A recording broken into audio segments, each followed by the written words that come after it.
Skateboard graphics. The fucking greatest thing about skateboards. Skateboard graphics. Cannot fucking go wrong. Get a brand new board, fucking hyped, you're gonna rip. Right? Like it's basically the whole gig.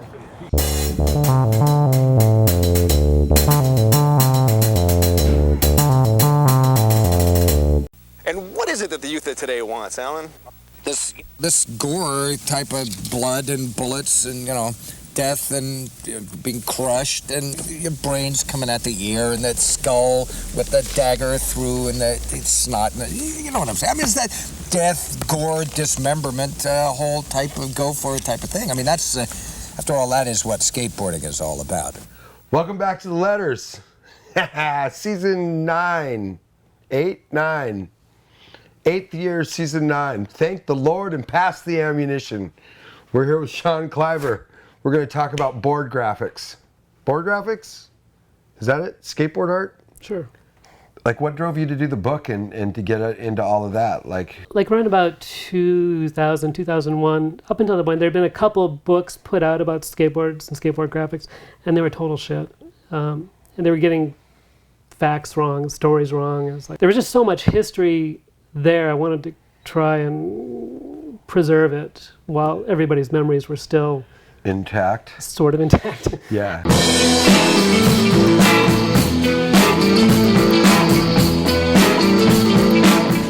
Yeah, what's your all-time favorite graphics? Yeah, they rotate. I always go with the John Gibson Zorlak. The first one or the second one? The second one. The pus head incarnation of it is I mean, that fucking just, to me, sick. that encapsulated like the 80s, like that evil 80s. Yeah, Lucero and I call that the new shape 85 because they had an ad with Gibson doing a flap or backside air and it said new shape 85 and he had that fucked up shape, that really fucking gnarly shape. My name is David Friel and I'm at NHS Incorporated Manufacturing, and this is where we've made skateboards for about almost 20 years now. You see right here is this table right here is easily done over 3 million skateboards by hand. And you know, like here's the original Sun God. Like you can see all the times it's been blocked out. The screen right here, look, it's ripped. This screen probably printed 70,000, 60,000 decks right here. We still are totally involved hands-on with the skateboards, and we still screen the skateboards by hand. We preferably try to keep it down around 3 colors or less now, just because of cost efficient and what we're competing with in this world. But the fact is we love hand printing, and we have it so mastered that it would be we don't want it to ever be a lost art. So.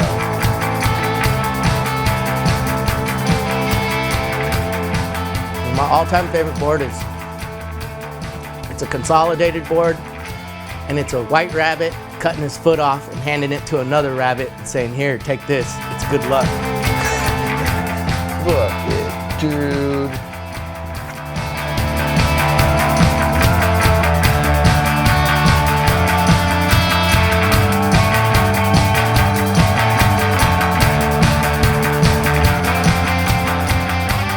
Not as devil worship than Nikki did for 101. That was a badass board. Because that was like the change. For me, it was like, okay, anything goes now. We're allowed to say and do anything.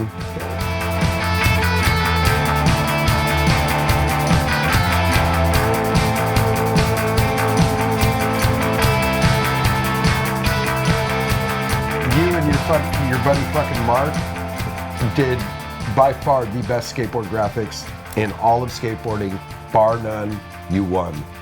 Well, in my opinion. Well, thank you. I'm also going to say, like, half my career is because of Mark.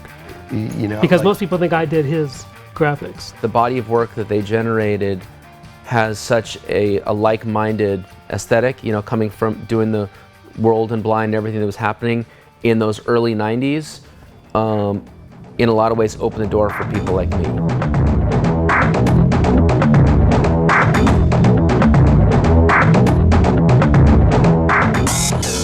Let's talk about the McJesus, the greatest skateboard graphic ever that never came out. It is the greatest skateboard graphic ever that never came out, although it was made.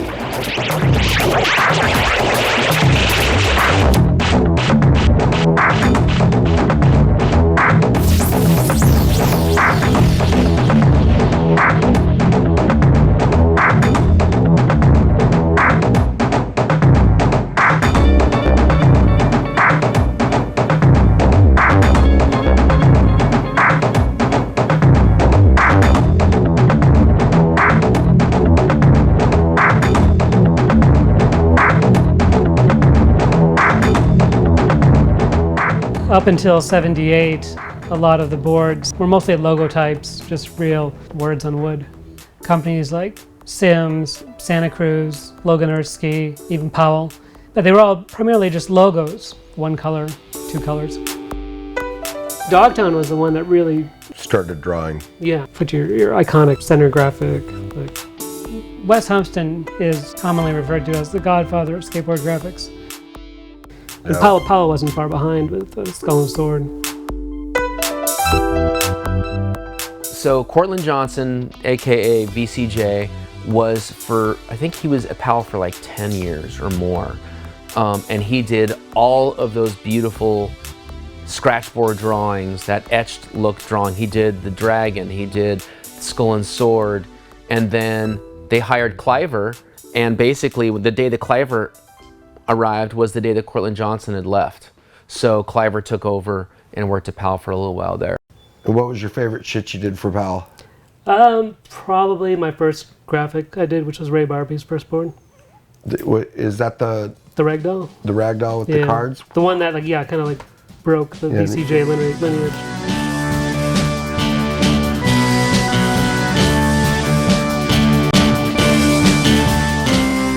Well, see, I mean, we could talk about this board, and cause that's fucking brilliant.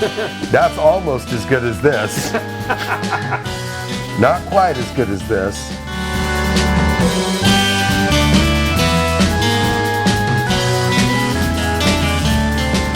I like those old Santa Cruz. When I grew up, looking at the CCS magazine, those graphics kind of like Nodis's fucking graphics came out, and Corey O'Brien's fucking Fireball, Jeff Kindle's fucking Hold the Earth one. Yeah. All those graphics were they're not like that no more. The Corey O'Brien was popular back in '89. A lot of kids bought it. It's 1990, boys. Let's get rid of the skeletons. John Sonner. This is new. This is pretty new. Pretty recent. It's doing good. A lot of kids like it. Pretty mellow. John Sonner. He's a whittler. No big deal. Neil Blender leads to Gons and Ed Templeton. That homemade sort of tripper graphic, really, that then turns into something that has tremendous message and tremendous meaning. That inspiration is what helped me, formed me as a person, because I decided right there that I'm going to do my own graphics because I think that's the coolest thing ever. And I didn't even consider myself an artist or anything. My first new deal ad even said, get a Templeton's board, it's the one with the crappy graphics. Because I was coming out with a shitty graphic that I did myself that I had no idea what I was doing. In the era of Lucero doing the bars logo, which was just epic seller. I was one of the first guys, other than maybe Blender, maybe somebody else, to do their own skateboard graphics. All right, so 1985, I'm riding for Madrid Skateboards, and I had the chance to draw my own graphics. And it worked, and it was successful, and the board started selling really well. And so I started doing graphics for a few of the other pros, like Mike Smith. And that worked out pretty well. Next thing you know, I'm riding for Schmidt Sticks. And I was able to do Jeff Grosso's first pro graphic. The baby blocks with the baby doll, and then my little guy coming through. And then I got to work at Vision's art department, and I'm doing did the Kevin Staub Mad Scientist graphic. I really liked Jason Lee's. I liked the Bible board. I liked his Burger King board. Jason Lee had a lot of really cool boards. The Burger King board was funny. And just the war behind it. And all the blind boards, the Powell ripoffs, the banana. And You had Powell, you had Santa Cruz, and then you had everybody else. And the king of everybody else graphically was Pusshead. You go to art class in high school, you learn about pointillism, you learn about painters who painted with colored dots, but it wasn't until you really stare at Pusshead stuff that you want to learn how to stipple and how to draw that way. I love screen printed boards. I love the tactile, the trapping, the layers of ink, the horrible toxic smell, all of it. I think it's wonderful, but the heat transfer is kind of just the way now, and I'm cool with it. yeah, both of them have their place. Totally. That one's totally frightening to me. Yeah. Herschel Baltrotsky did that just in the last couple of years. We got in trouble legally for that one. The Golden Girls were pissed off, and they said cease and desist, so we had to quit doing it. But look how scary that is, man. Yeah. It's totally frightening.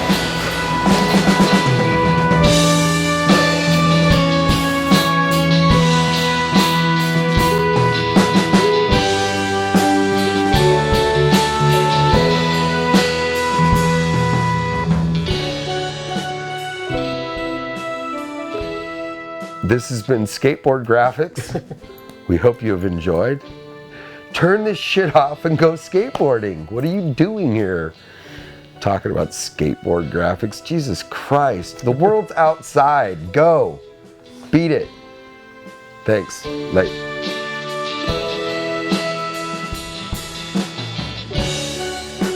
So the way we did board graphics circa 1995, which was when I started there, when we had all the traditional analog art tools, we sat there and did the hardest part of the job, which is coming up with an idea, you know? But you actually had to really refine it, because if you didn't really refine it, they'd be like, well, I don't really understand what's going on. Can you finish it?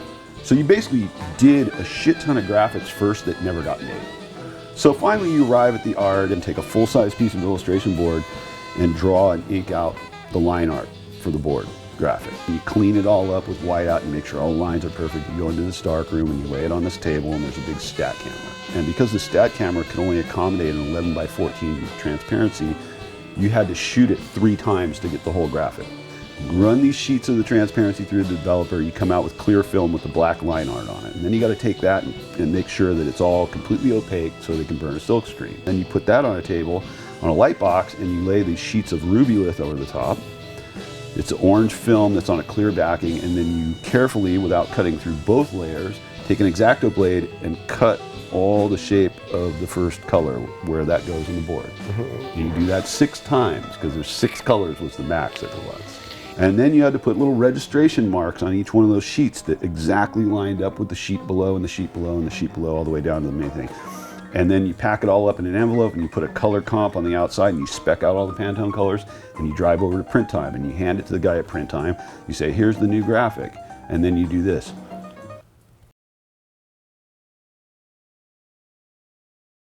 It's still Saturday night and you still have no pants on.